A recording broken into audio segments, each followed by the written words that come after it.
Assalamualaikum warahmatullahi wabarakatuh. Perkenalkan kami dari kelompok 5 yang beranggotakan saya Saskia Dwi Wahyuni serta rekan saya Mutia Safen dan Ladena Alvino. Pada kesempatan kali ini, kami akan mempresentasikan mengenai audit aset tetap. Materi yang akan kami bahas yaitu yang pertama, definisi aset tetap. Yang kedua, sifat aset tetap.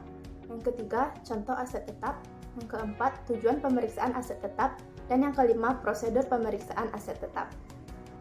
Baiklah, kita masuk materi pertama mengenai definisi aset tetap. Aset tetap atau aktiva tetap mengacu pada aset berwujud jangka panjang yang digunakan dalam setiap operasi bisnis. Jenis aset ini memberikan keuntungan finansial jangka panjang, memiliki masa manfaat lebih dari 1 tahun, dan diklasifikasikan sebagai properti, plant and equipment di neraca. Materi selanjutnya sifat aset tetap. Sifat yang pertama yaitu memiliki masa manfaat lebih dari 1 tahun. Aset tetap memiliki masa manfaat lebih dari 1 tahun dan muncul di neraca perusahaan sebagai properti, plant and equipment. Yang kedua, digunakan dalam operasi bisnis perusahaan. Aset tetap digunakan oleh perusahaan untuk menghasilkan barang dan jasa dan menghasilkan pendapatan. Mereka tidak dijual kepada pelanggan atau ditahan untuk tujuan investasi. Yang ketiga, dapat disusutkan. Aset tetap mengalami penyusutan untuk mencerminkan keausan dan depresiasi saat penggunaan aset, kecuali tanah. Yang keempat, tidak liquid. Aktiva tetap adalah aset tidak lancar di neraca perusahaan dan tidak dapat dengan mudah dikonversi menjadi uang kas. Contoh aset tetap. Aset tetap dalam suatu perusahaan dengan perusahaan lainnya tentu berbeda sesuai dengan kebijakan dari masing-masing perusahaan. Namun umumnya aset tetap dibagi menjadi dua, yaitu aset tetap berwujud dan aset tetap tidak berwujud. Yang pertama, aset tetap berwujud. Aset tetap berwujud adalah aset yang memiliki bentuk fisik dan bersifat relatif permanen. Aset tetap berwujud juga dapat mengalami penyusutan nilai. Beberapa contoh dari jenis ini adalah gedung, bangunan, tanah, peralatan, kendaraan, mesin, dan lain-lain. Aset tetap tidak berwujud. Aset tetap tidak berwujud biasanya berbentuk hak-hak usaha yang dimiliki perusahaan lainnya. Beberapa contoh dari jenis ini adalah lisensi, hak cipta, hak paten, merek dagang, franchise, dan lain-lain. Tujuan pemeriksaan aset tetap. Pemeriksaan aset tetap dilakukan karena beberapa tujuan. Yang pertama, pemeriksaan dilakukan untuk mengetahui apakah terdapat internal control yang cukup baik. Yang kedua, apakah aset tetap tercantum di neraca dan masih digunakan atau dimiliki perusahaan.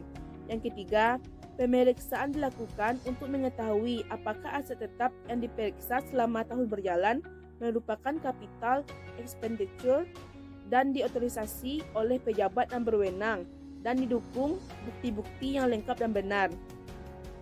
Yang keempat, pemeriksaan dilakukan untuk mengetahui penarikan aset tetap sudah dicatat dengan benar di buku milik perusahaan dan diotorisasi oleh pejabat yang berwenang. Yang kelima, pemeriksaan dilakukan untuk mengetahui apakah pembebanan penyusutan dalam tahun periode yang diperiksa dilakukan sesuai dengan standar akuntansi, konsisten, dan apakah perhitungannya telah dilakukan dengan benar. Yang keenam, untuk memeriksa apakah aset tetap mengalami penurunan nilai. Yang ketujuh, pemeriksaan untuk mengetahui apakah aset tetap ada yang disewakan.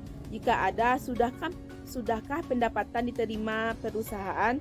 Yang ke-8, memeriksa apakah ada aset tetap yang dijadikan jaminan. Yang ke-9, memeriksa apakah penyajian dalam laporan keuangan sesuai dengan prinsip akuntansi atau standar akuntansi yang berlaku. Dan pemeriksaan aset tetap. Prosedur audit dalam melakukan pemeriksaan aset tetap diantaranya 1. Pelajari dan evaluasi internal kontrol atas aset tetap. 2. Minta kepada klien top schedule serta supporting schedule aset tetap yang berisikan saldo awal, penambahan, serta pengurangan dan saldo akhir, baik untuk harga perolehan maupun akumulasi penyusutannya. Yang ketiga, periksa voting dan cross votingnya, dan cocokkan totalnya dengan general ledger atau sub ledger, saldo awal dengan working paper tahun lalu. Yang keempat, fudge penambahan serta pengurangan dari aset tetap tersebut Untuk penambahan, lihat profilnya dan kelengkapan supporting dokumennya.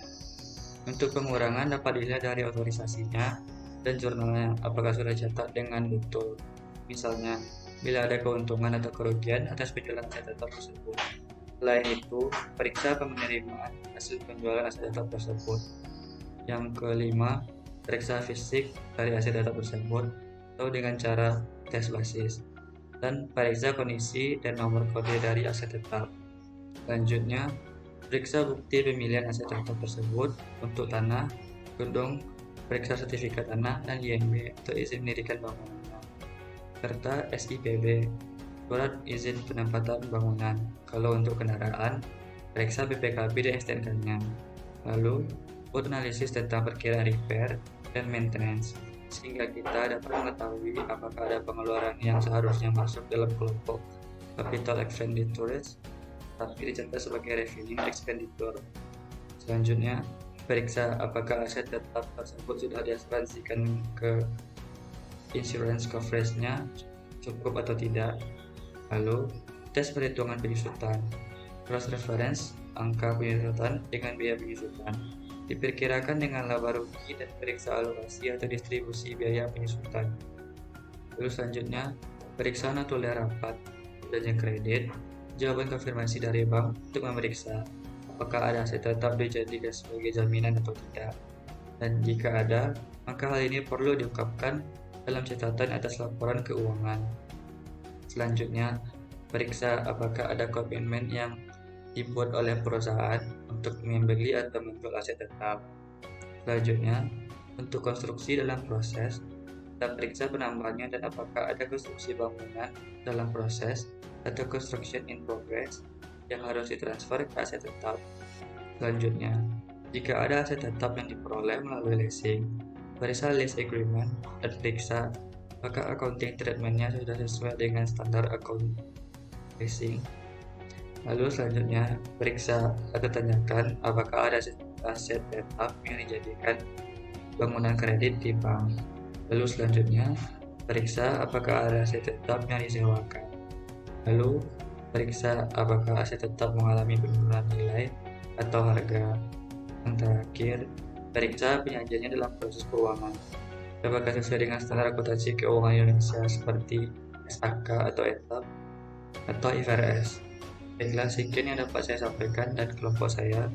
Apabila ada kesalahan, mohon dimaafkan. Assalamualaikum warahmatullahi wabarakatuh.